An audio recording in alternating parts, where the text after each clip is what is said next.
તમને બધાને ખબર કે હું વધારે બોલતો નથી. એક મર્યાદા. તમે બધાએ હમણાં નવો એક દાખલો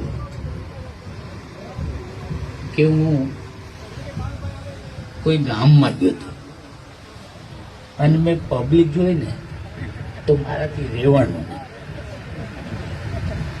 એટલે મારાથી કહેવાય ગયું કે તમે ચિંતા કરતા નહીં, તમને કોઈ ટેન્શન હું નહીં આપું, પણ તમને કોઈ ધોકા આપ મારે ને તો પરસોત્તમ સોલંકી છે.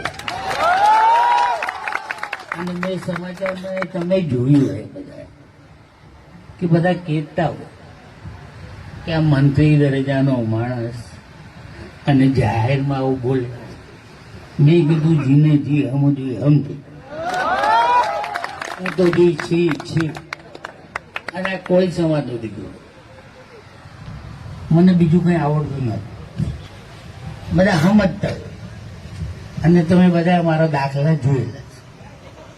તમને કંઈ નવું કહેવાની જરૂર નથી કે આ તો આપણા સમાજના બહેનો